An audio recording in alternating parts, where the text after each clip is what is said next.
आणि भारतीय क्रिकेट संघाचा प्रमुख प्रायोजक ड्रीम 11 सह रमी आणि पोकर सारखे ऑनलाईन गेम्स लवकरच बंद होऊ शकतात। कारण केंद्र सरकारने 20 ऑगस्ट रोजी लोकसभेत ऑनलाईन गेमिंग रेग्युलेशन विधेयक 2025 सादर केलंय। या विधेयकात म्हटलंय की कोणताही पैशावर आधारित गेम चालवणं, ऑफर करणं किंवा जाहिरात करणं बेकायदेशीर असेल। जर कोणी नियम मोडले तर त्याला 3 वर्षांपर्यंत तुरुंगवास आणि 1 कोटी रुपयांपर्यंत दंड होऊ शकतो। जाहिरात करणाऱ्यांनाही 2 वर्ष तुरुंगवास आणि 50 लाखांचा दंड ठोठावला जाऊ शकतो। सरकारचं म्हणणं आहे की पैशावर आधारित गेमिंगमुळे लोकांचं मानसिक आणि आर्थिक नुकसान होतंय। काहींनी तर आयुष्यभराची बचत गमावली आणि आत्महत्याही केल्या।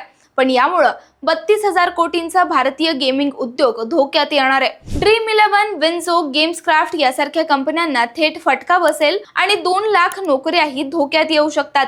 उद्योग संघटनांचं म्हणणं आहे की अशी पूर्ण बंदी घातली तर लोक बेकायदेशीर आणि परदेशी साइट्सकडे वळतील।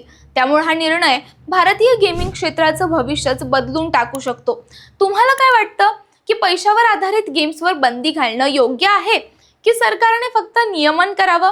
कमेंटमधून नक्की सांगा। आणि कमी शब्दात महत्त्वाच्या घडामोडी ऐकण्यासाठी पाहत रहा, सबस्क्राइब करा। त्याचं काय महाराष्ट्र।